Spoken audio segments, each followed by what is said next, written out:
Saint-Exupéry l'a dit, hein, on n'hérite pas de la terre de nos parents, on l'emprunte à nos enfants. Aujourd'hui, quand on sait qu'on est sur un mix énergétique qui n'est absolument pas durable, forcément on s'implique, et vous l'avez entendu, il y a beaucoup de cœur, de passion dans ces sujets.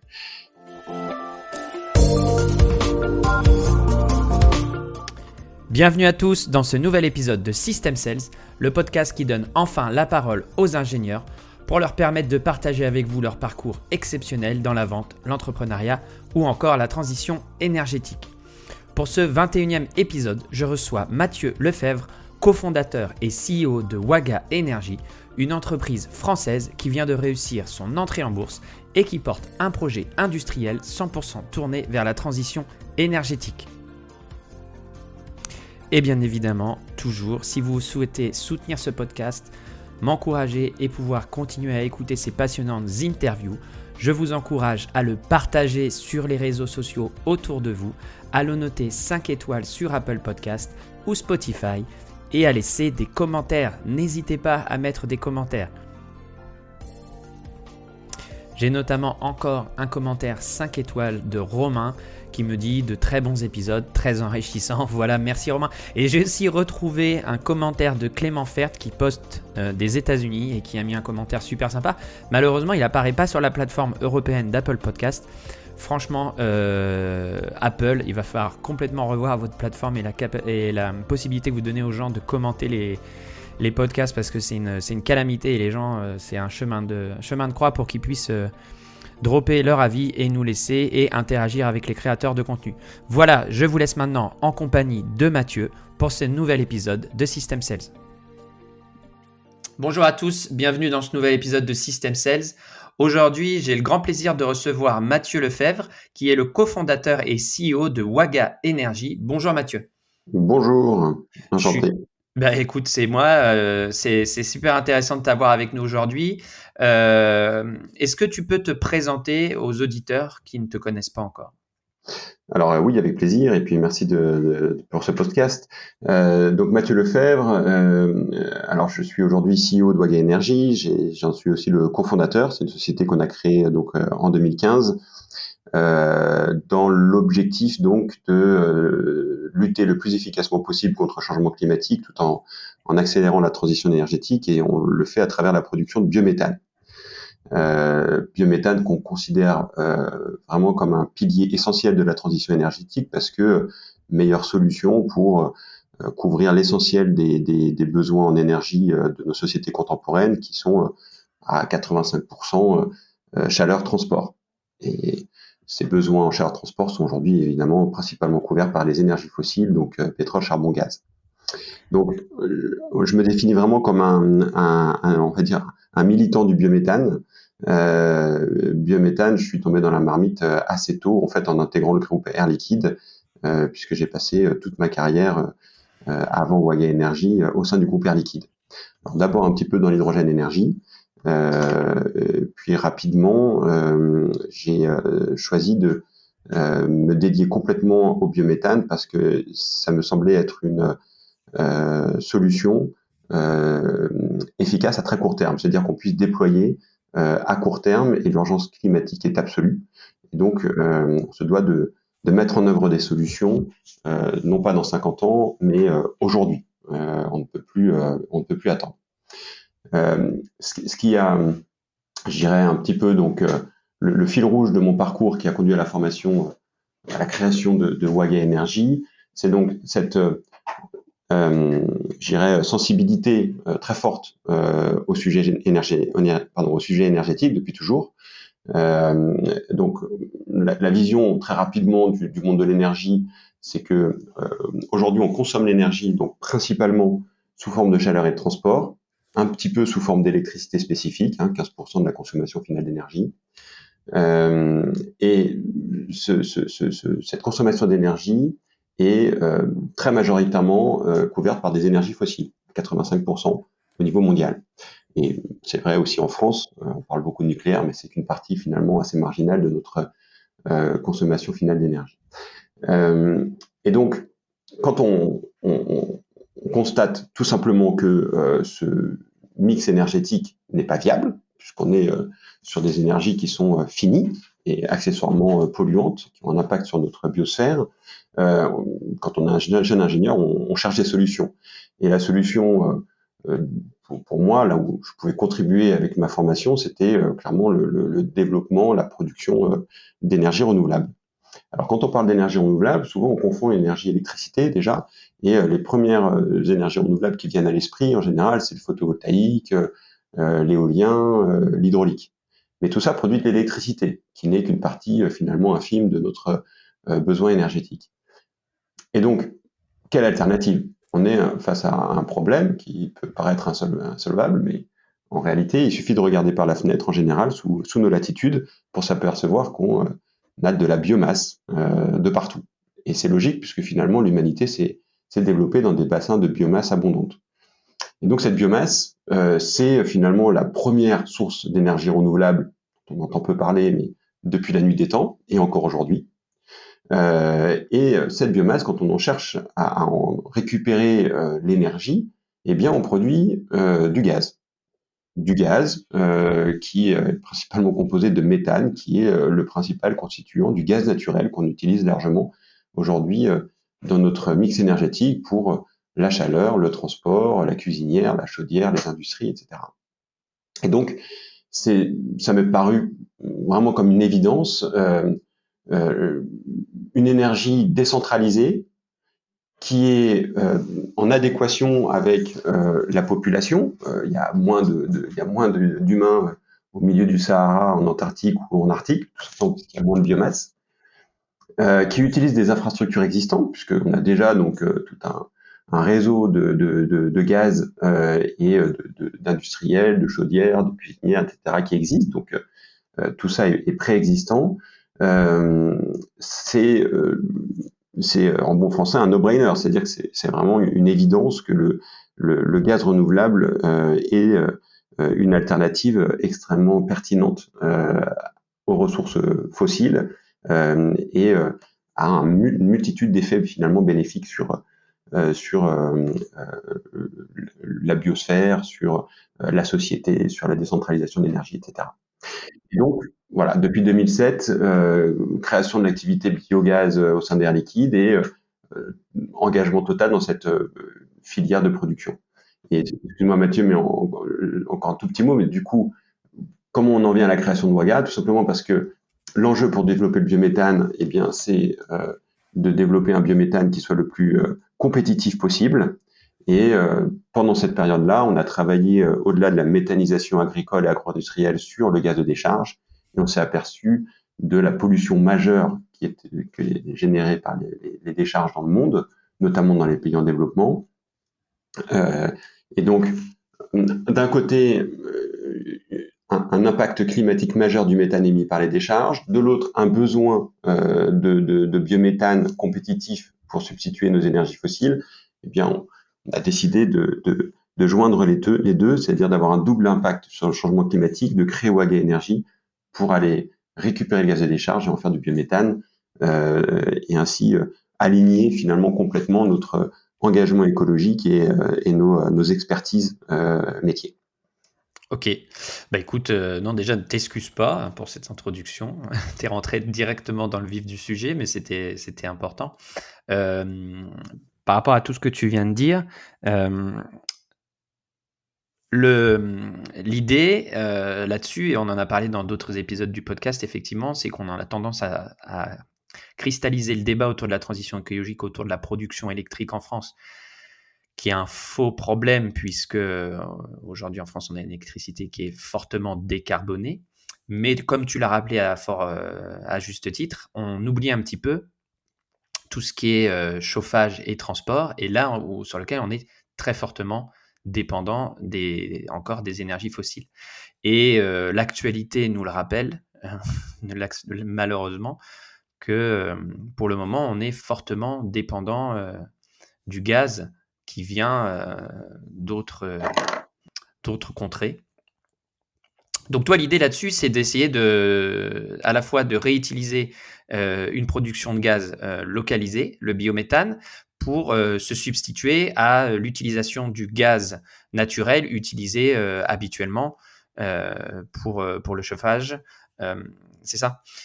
Alors, oui, oui, mais la transition énergétique, enfin, il y a le sujet climat, mais pas que. En fait, quand on dit on est dépendant aujourd'hui des énergies fossiles, et on parle de la France, bon, on importe 100% de notre uranium aussi. En fait, c'est un tout. D'accord. C'est-à-dire que il faut en fait se projeter sur le moyen long terme pour pouvoir euh, prendre nos décisions en connaissance de cause et en essayant d'avoir conscience, une responsabilité à l'égard des générations futures dans tous nos actes. Donc, la manière dont j'ai regardé rapidement le sujet, je me suis dit, bon, on est en France, on regarde à l'intérieur de nos frontières, qu'est-ce qu'on a comme ressources énergétiques. Parce que de toute façon, un jour ou l'autre, que ce soit l'uranium, le pétrole, le gaz, le charbon, il n'y en aura plus. Ce sont des ressources finies.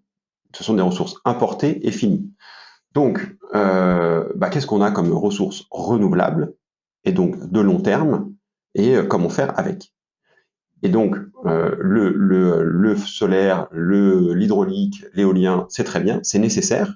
C'est pour ça que c'est un des piliers de la transition énergétique. Mais ça ne, effectivement, comble pas l'ensemble de nos besoins, que ce soit industriel, chaleur, transport, etc. Et donc, l'autre ressource majeure, et alors en plus en France, on a un avantage énorme, c'est qu'on a la plus grande surface de terre arable, on a la plus grande capacité de production de biomasse d'Europe. La biomasse est donc l'autre pilier en termes de ressources renouvelables. Et après, voilà, en ayant fait toute ma carrière au sein d'Air Liquide, quand on cherche à récupérer l'énergie de la biomasse, la première des transformations conduit à produire du gaz.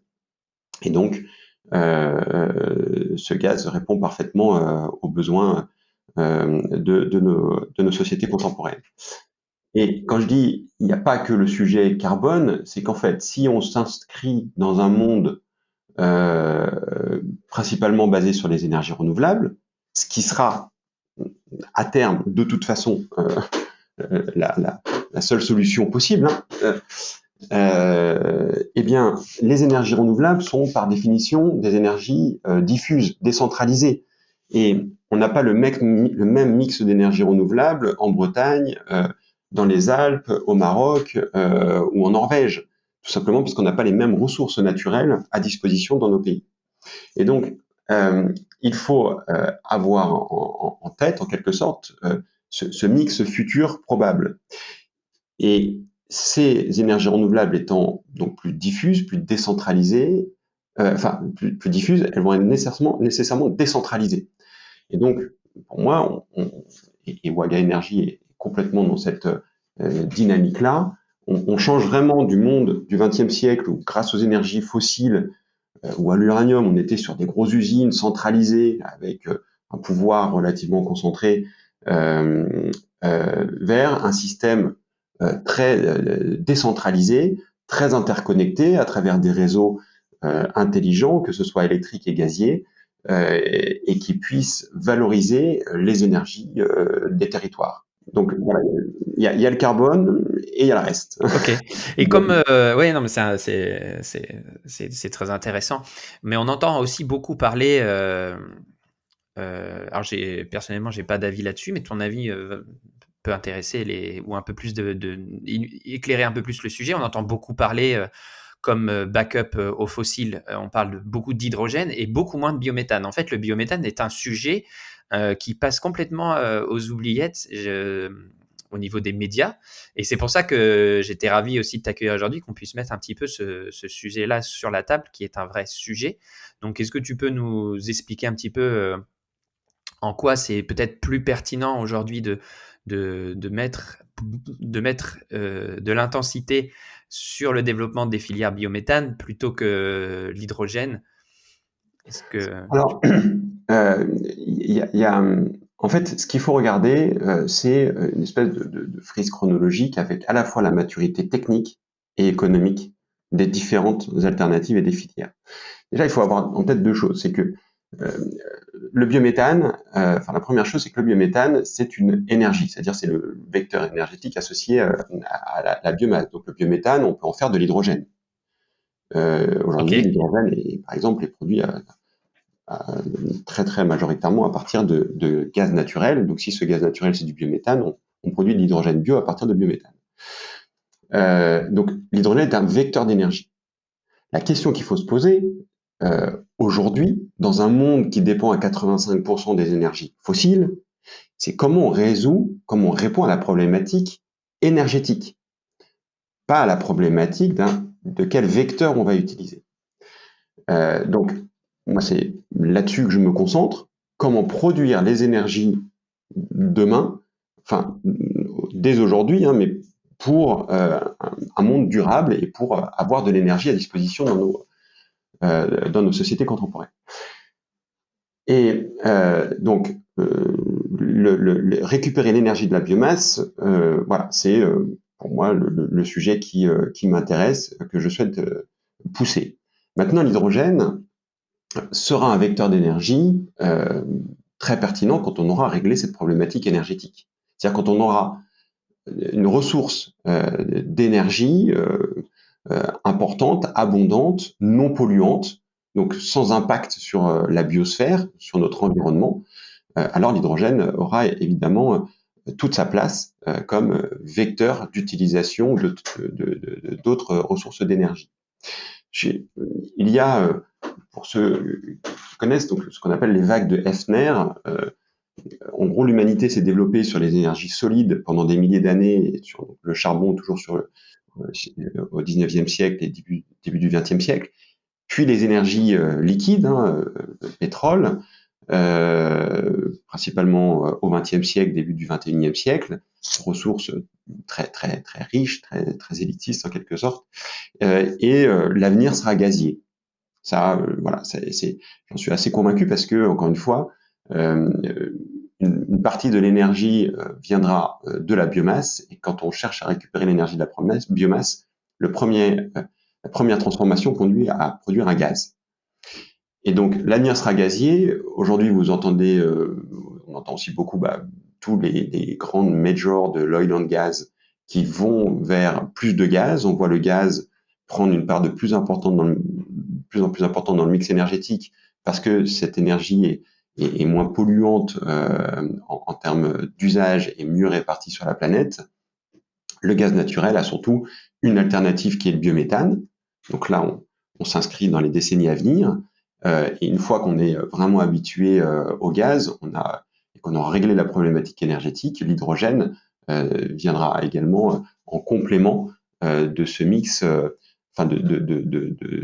ce mix gazier sur les usages chaleur-transport. Mais je reviens à ma question. Comment t'expliques que dans les médias, ce soit une question qui soit pas du tout abordée? Il faut être honnête, à moins d'être dans des cercles très spécialisés, on commence à en entendre un petit peu parler. Peut-être au niveau local aussi, mais bon, globalement, voilà, dans les médias, on parle pas peu du biométhane, de cette ressource que à juste titre, tu dis comme finalement abondante, potentiellement abondante. Alors, je pense là, c'est franco-français, parce que c'est tout de même une énergie dont on entend beaucoup parler en fait à l'international. Nous, donc Waga Energy, 98% de notre marché est à l'international, donc évidemment on est assez focalisé sur l'international. Peut-être quelques éléments de contexte. Donc franco-français parce que beaucoup du débat en France sur l'énergie en fait tourne autour de l'électricité, qui n'est qu'une partie marginale finalement de la problématique énergétique. Électricité parce que il y a beaucoup tourne autour du sujet nucléaire qui occupe beaucoup les médias. Bon, voilà, je dirais que c'est des raisons historiques et un peu géopolitiques.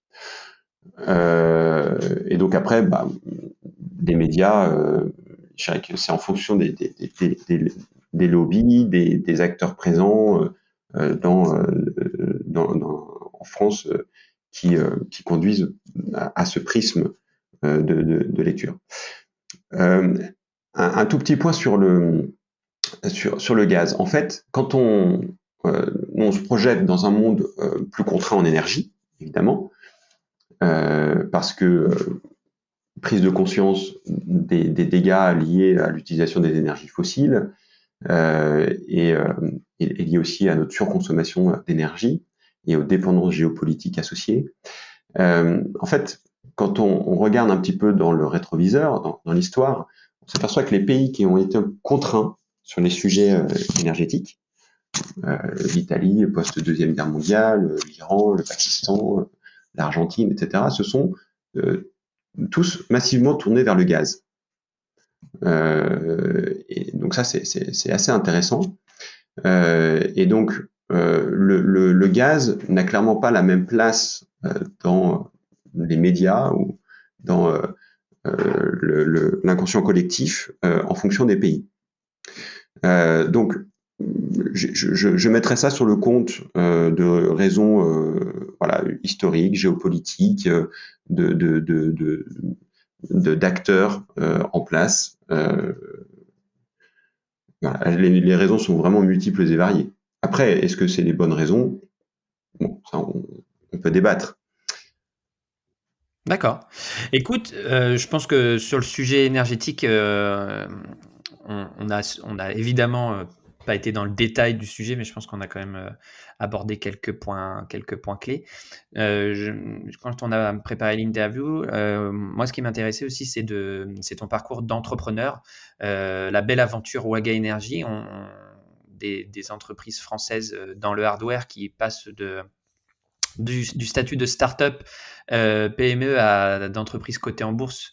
Je ne sais pas s'il y en a beaucoup, mais en tout cas, c'est des parcours qui sont plutôt rares. Donc, on va parler un petit peu de ça, si tu es d'accord. Donc, donc justement, comment on passe. Moi, j'entends beaucoup parler que c'est difficile en France. C'est très facile pour les startups dans la tech de lever des fonds, mais pour les startups qui veulent développer justement du hardware, des solutions techniques et industrielles, c'est beaucoup plus compliqué. Comment ça s'est passé pour Waga? Qu'est-ce qui a fait que justement, est-ce que ça a été difficile pour vous au tout début de l'aventure d'obtenir les financements? Quel est ton avis sur le sujet? Est-ce qu'en France, c'est vraiment facile de pousser? Et voilà, ma première question. Alors, il y a beaucoup de choses dans cette première question. Peut-être déjà un tout petit préalable. Je pense que vous l'avez compris sur cette première partie. Moi, je suis totalement engagé viscéralement dans ces questions énergétiques et climatiques. Saint-Exupéry l'a dit, hein, on n'hérite pas de la terre de nos parents, on l'emprunte à nos enfants. Aujourd'hui, quand on sait qu'on est sur un mix énergétique qui n'est absolument pas durable, forcément on s'implique, et vous l'avez entendu, il y a beaucoup de cœur, de passion dans ces sujets.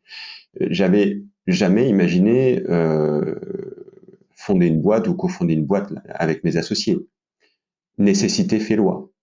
En fait, quand on a découvert, en quelque sorte, donc dans les années 2007-2012, l'enjeu associé aux émissions de méthane sur les décharges, avec en parallèle le fait d'avoir un concept, une solution potentiellement viable pour traiter ce problème, donc qu'on avait imaginé au sein d'Air Liquide sur notre première partie de carrière professionnelle, on ne pouvait pas ne pas tout faire pour essayer de résoudre ce problème avec la solution qu'on avait dans les mains. Et donc, ça vient vraiment de là, d'une indignation, il faut que le moteur soit puissant au départ. On n'a pas créé Waga pour créer une entreprise. On a créé Waga Énergie pour résoudre un problème et donc apporter une solution à un certain nombre d'acteurs, que ce soit les opérateurs de décharge et les énergéticiens. Donc d'un côté, capter une pollution et de l'autre côté, pouvoir mettre à disposition une énergie renouvelable utile à un prix compétitif. Donc, je pense que ce projet est un projet, je dirais presque de bon sens. On a eu quand même beaucoup de bienveillance, d'accompagnement de tout un tas d'acteurs dans l'écosystème. Et le fait que, pour ma part, donc 12 ans au sein d'Air Liquide, leader mondial dans le domaine de l'ingénierie des gaz, avec une réputation excellente, on avait, je dirais, les compétences, l'expérience pour mener à bien ce projet en faisant levier donc, sur tout ce qu'on avait appris au sein de ce groupe. Maintenant, alors, je pense qu'on est dans un écosystème extrêmement favorable à Grenoble, notamment, et en France plus généralement, notamment pour la partie initiation du dossier, la partie embryonnaire. Là, quand on crée l'entreprise, quand on recherche les premiers financements entre l'ANR, l'ADEME, les agences innovation, etc., et quand même une volonté politique de développer des énergies renouvelables, voilà, l'écosystème français est très propice à la création et au développement des entreprises dans la phase embryonnaire. Ce qui est effectivement plus compliqué, et tu as mis le doigt dessus, c'est que Waga, on s'est mis beaucoup de choses sur les épaules dès la création. Non seulement on est aidé dans le développement d'une technologie donc assez presque deep tech, hein, c'est de la high tech dans le domaine de l'ingénierie des gaz, couplée à la séparation par membrane, la distillation cryogénique avec un peu d'absorption, le tout pour essayer d'épurer un gaz extrêmement complexe qui n'avait jamais vraiment été donc valorisé efficacement jusqu'à maintenant. Voilà. Ça, c'est une première chose, mais en plus, on est dans un modèle d'affaires où on s'est dit, bon, il faut qu'on apporte une solution au marché et non pas des problèmes. Notre usine à gaz un peu complexe, on ne sait pas trop qui elle va intéresser, donc on va être le développeur, l'investisseur et l'exploitant de ces usines. Et donc là, il y a des enjeux capitalistiques importants, puisque ces usines coûtent chacune des millions d'euros, des enjeux organisationnels, des enjeux de formation, parce qu'il faut des exploitants pour exploiter ces usines. Il faut pouvoir les construire. Donc là, c'est tout un réseau de partenaires chaudronniers dans le bassin grenoblois.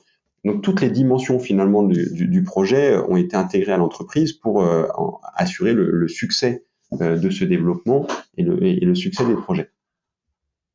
Et donc c'est là qu'effectivement, après, il faut passer à l'échelle et rechercher des fonds importants. Et donc, première série A, première levée de fonds, série B, deuxième donc levée de fonds. Quand on est arrivé finalement au point où la technologie était prouvée, nos partenaires, notamment les grands opérateurs du déchet, hein, Veolia, Suez, Paprec, étaient satisfaits et voulaient continuer. Quand on est arrivé aussi au point où on avait signé une première affaire internationale, et notamment dans un pays qui n'avait pas de mécanisme de soutien à la production de biométhane, donc capable de trouver des acheteurs de biométhane à un prix compétitif sur le marché et suffisant pour couvrir nos coûts de production, on s'est dit, bon, bah maintenant, on a une super solution dans les mains, il faut la déployer. Waga a été créé pour avoir de l'impact sur le climat, sur la transition énergétique. Donc on ne pouvait pas garder ça dans notre petit coin à Grenoble. Non, il fallait, même en France, il faut déployer cette solution. Déployer une solution de ce type industriel, ça demande des centaines de millions d'euros.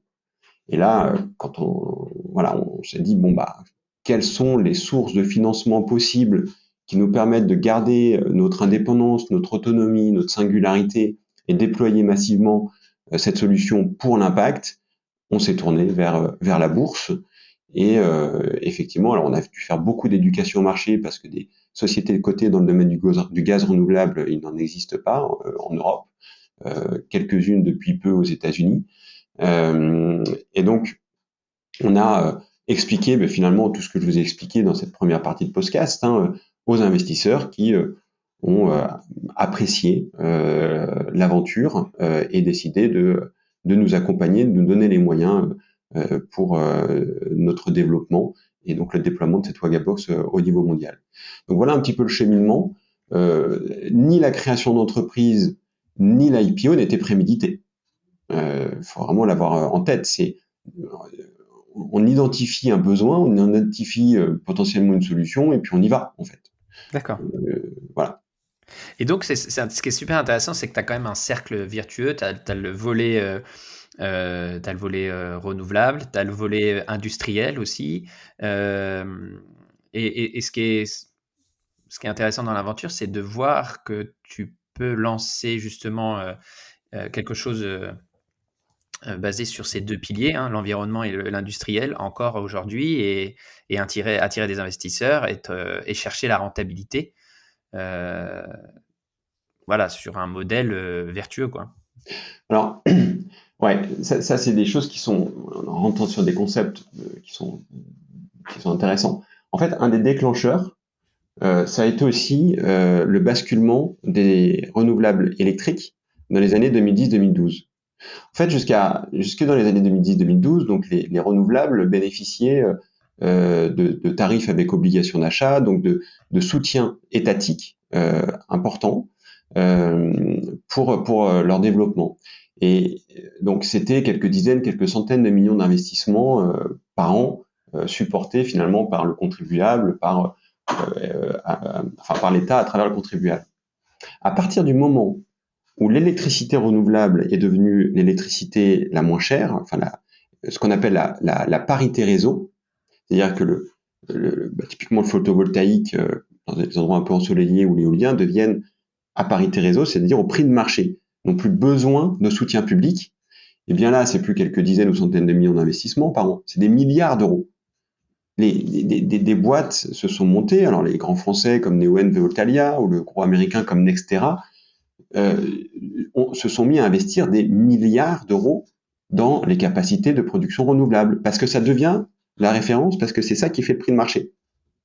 Et donc, là, il y a un levier très puissant qui est que si on arrive à développer donc ces énergies qui sont bénéfiques, qui sont bonnes pour la planète, à un prix qui est compétitif, le marché suit, en fait. C'est logique. Et donc, à partir de ces années-là, 2010-2012, la question en permanence qui me revenait en tout cas dans l'esprit, c'est comment produire du biométhane pas cher. Comment produire du biométhane en pouvant réduire la contribution des gouvernements, des politiques publiques en faveur de ces énergies renouvelables.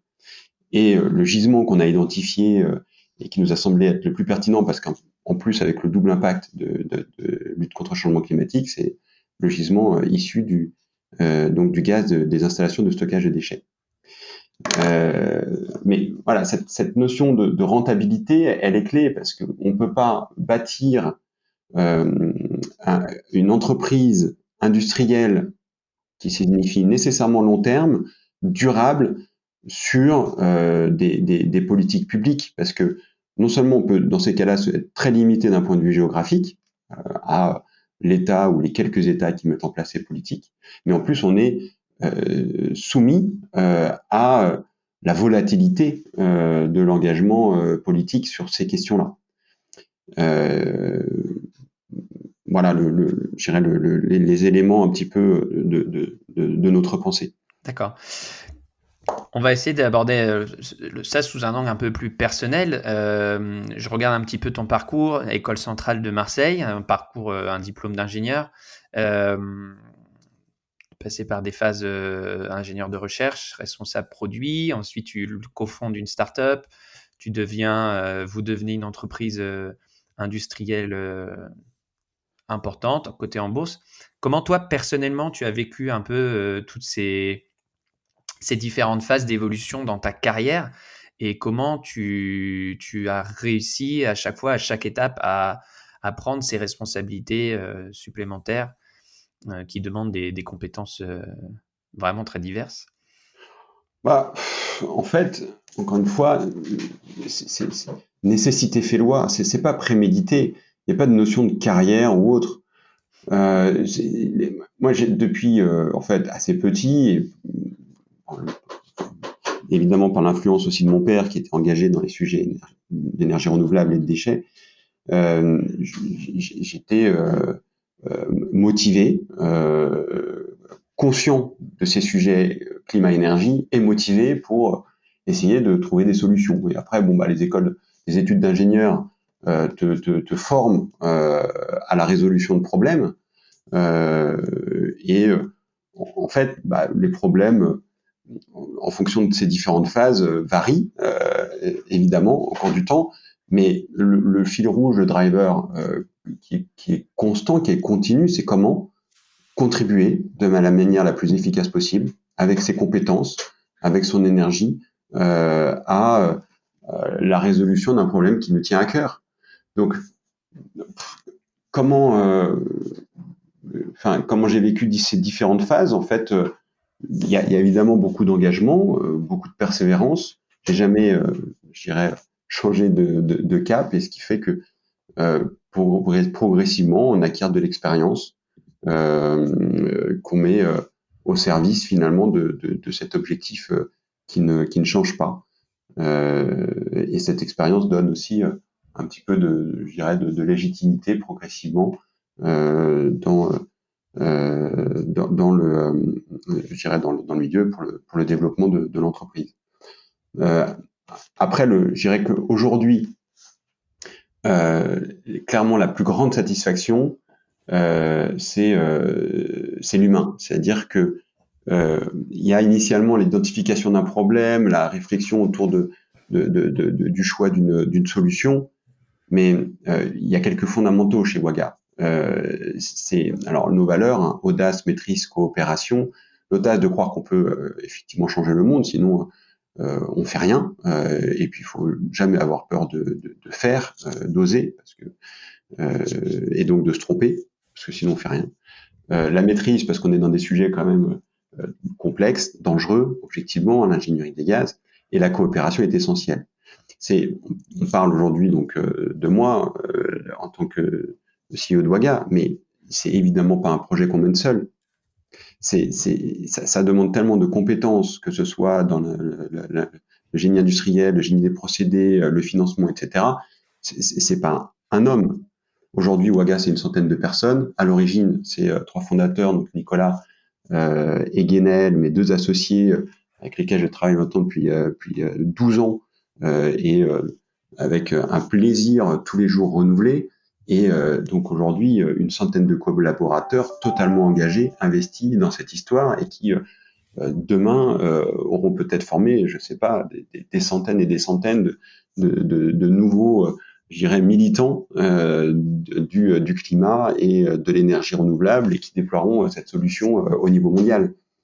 Donc, initialement, il y a l'idée de la volonté de résoudre un problème, et a posteriori, il y a finalement plein de relations humaines, d'échanges, de joie, d'émotions, finalement, qui nous conduisent au quotidien, et qui font vraiment la puissance et la réalisation, en fait, de l'aventure. Donc, bon, il faut être adaptable et persévérant, et garder le phare à l'horizon pour orienter la stratégie. Et du coup, d'un point de vue personnel, c'est quoi tes challenges encore aujourd'hui, actuellement, pour...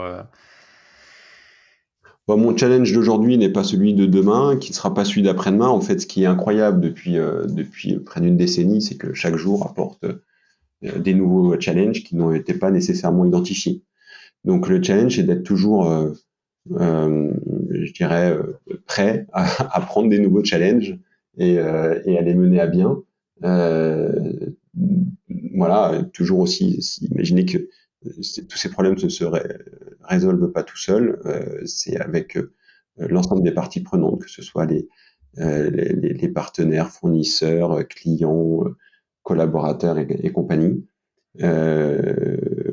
Mais moi, je pense que le challenge principal, c'est surtout de se sortir des énergies fossiles et fissiles, et de construire le plus rapidement un mix énergétique qui préserve notre biosphère, pour qu'on puisse sereinement laisser la Terre à nos enfants dans des conditions vivables. Juste un point de vue émissions de CO2, quand tu brûles du biométhane comparé au gaz naturel, il y a une différence en termes d'émissions de CO2 ou pas? Bien sûr, alors ça, c'est très important de le comprendre. C'est ce qu'on appelle le cycle long et le cycle court du carbone. En fait, le biométhane qu'on produit est issu des plantes qui ont donc grandi en gros l'année dernière, et qui ont pour capter du carbone dans l'atmosphère. Donc on ne fait que restituer à l'atmosphère le carbone qui était stocké l'année dernière. il n'y a pas d'ajout de carbone dans l'atmosphère, en fait. Alors, peut-être pour être plus, je t'entends pas réagir, donc pour être plus explicite, quand on prend du gaz naturel, du pétrole ou du charbon dans le sous-sol et qu'on le brûle, on déstocke du carbone et on le rajoute dans l'atmosphère. Donc, après la combustion, il y a plus de carbone dans l'atmosphère et donc plus d'effet de serre. Quand on brûle du biométhane, il faut comprendre d'où vient le biométhane. Le biométhane, il vient pas du sous-sol. Le biométhane, il vient des plantes qui ont grandi, parce que les plantes, c'est des chaînes hydrocarbonées, c'est NHN. Ces plantes ont grandi en prenant du carbone dans l'atmosphère. Donc on ne fait que restituer dans le cycle court le carbone qui a lui-même été capté dans l'atmosphère. Donc il n'y a pas d'ajout de carbone dans l'atmosphère en fait.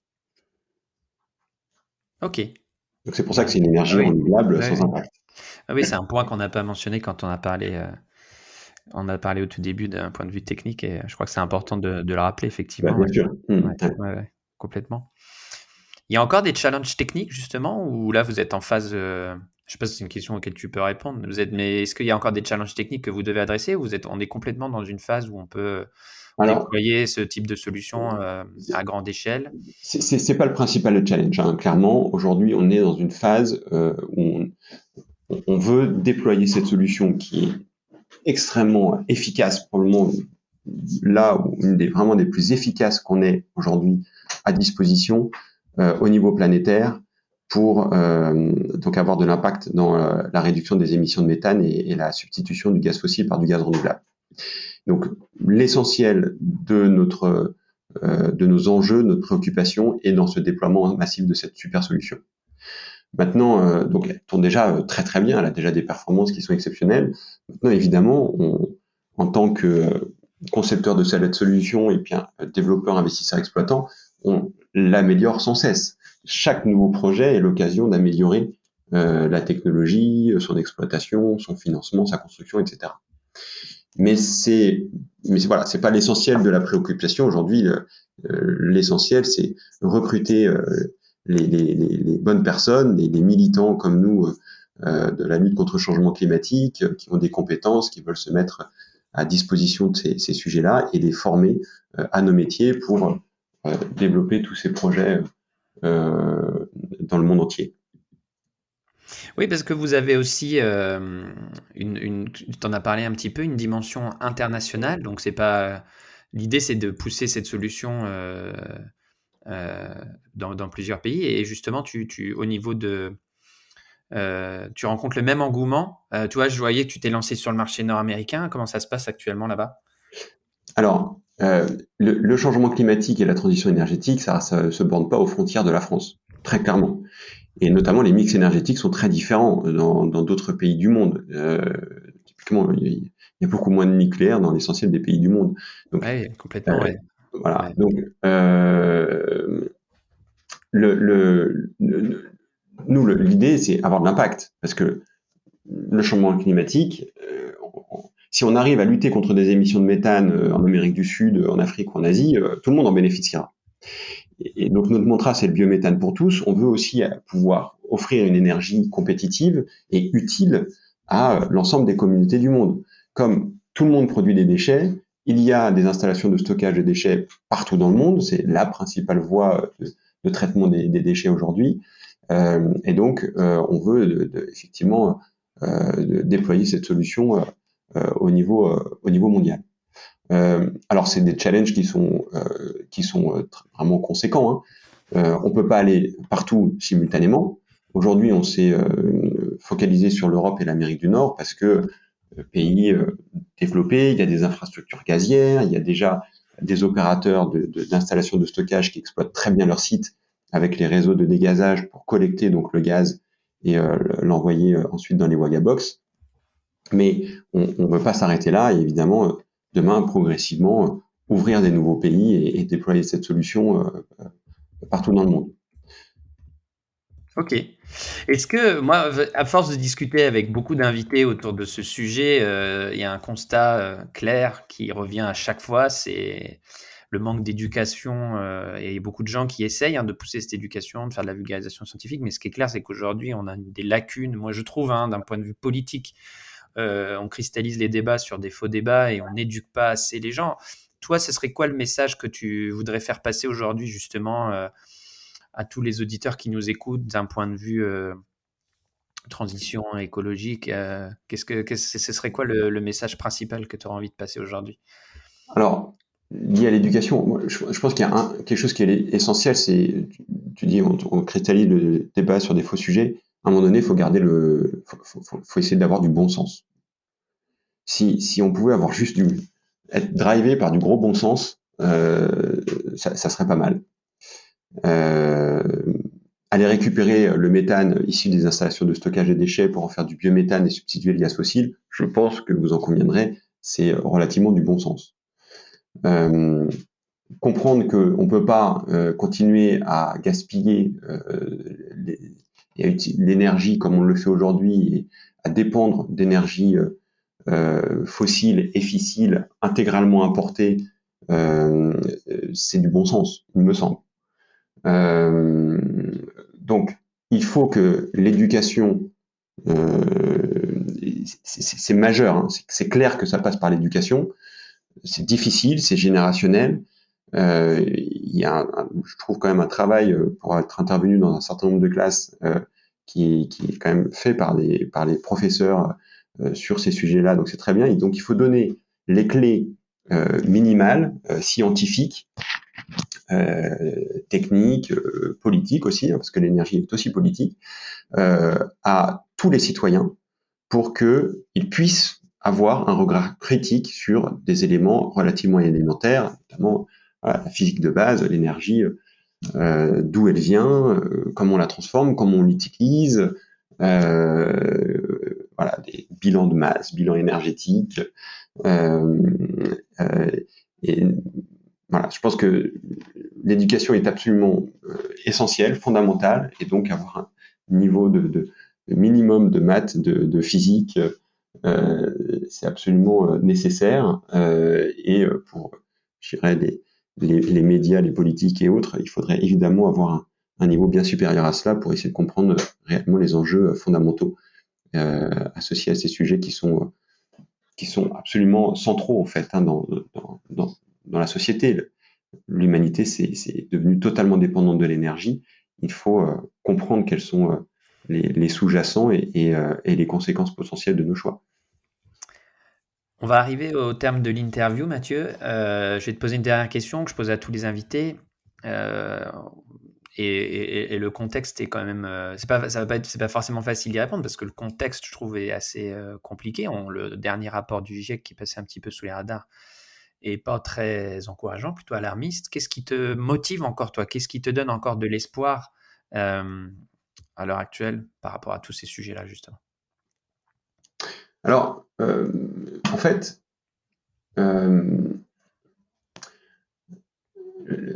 comment dire, effectivement, alors ce qui est, parce que je pense que c'est ce paradoxe, en tant qu'ingénieur et on va dire quand même un petit peu expert sur ces sujets énergétiques, on a une conscience très fine, très aiguë de la problématique, et ça peut être désespérant, effectivement, de voir à quel point on dépend des énergies fossiles, quel est l'impact géopolitique, climatique, environnemental de ces usages. Et donc là, il y a deux manières de voir la vie, de voir les choses. Est-ce qu'on déprime voilà, ou est-ce que on considère qu'on va dans le mur et qu'il n'y a rien à faire, ou est-ce que on prend le sujet à bras le corps et puis on fait sa part.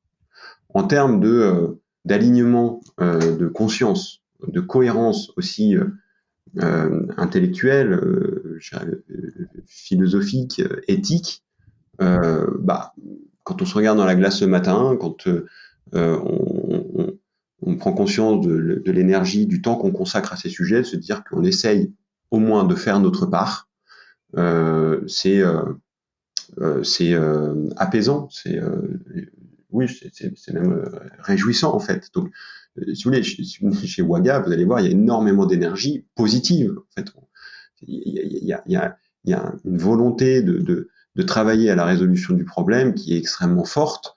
Je pense pas que ça serve à grand chose de se déprimer dans son coin sans agir. En fait, l'action est aussi libératrice à partir du moment où celle-ci est encore une fois de bon sens et conduit effectivement vers des solutions plus durables pour nos générations futures.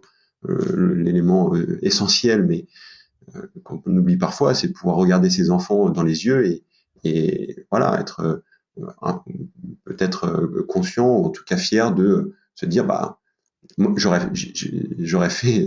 fais ce que je peux, quoi, en conscience des enjeux. Donc, l'espoir, de toute façon, c'est une nécessité si on veut vivre heureux. Et donc, s'il y a plus d'espérance, il y a plus de rêve, il y a plus de driver, il y a plus d'épanouissement personnel. Donc voilà, mes rêves, qu'il y ait la paix sur Terre, que tout le monde puisse avoir un minimum d'énergie utile, non polluante pour ses besoins fondamentaux. C'est les rêves qui nous animent et qui nous portent au quotidien. Et on les met en œuvre. On reste pas statique ou passif face à ces enjeux. Ok, écoute, c'est très bien. Je propose qu'on se quitte là-dessus. Tu as tout dit. Moi, j'adore de voir cette énergie, de voir justement de pouvoir donner la parole à des gens qui se retroussent les manches et qui sont dans l'action. Et on retrouve souvent justement ces ingénieurs avec un vrai impact technique et des solutions concrètes pour avancer et essayer de résoudre ce problème majeur. Merci beaucoup. Ouais, exactement. Merci beaucoup, Mathieu. Tu fais la tienne aussi, Mathieu, et ravi d'avoir pu échanger un petit peu avec toi sur ce sujet. Merci, c'est super sympa. Allez, merci Mathieu, à bientôt. Bonne fin de journée, à bientôt, merci, au revoir. Voilà, cet épisode est terminé. Et si vous avez aimé cet épisode, si vous aimez ce podcast, partagez-le autour de vous, faites-le connaître sur les réseaux sociaux, mettez des étoiles sur Apple Podcasts et Spotify. Et pour les plus courageux d'entre vous, remontez vos manches et essayez d'aller dropper un commentaire positif sur la plateforme. Voilà, je vous dis à la semaine prochaine.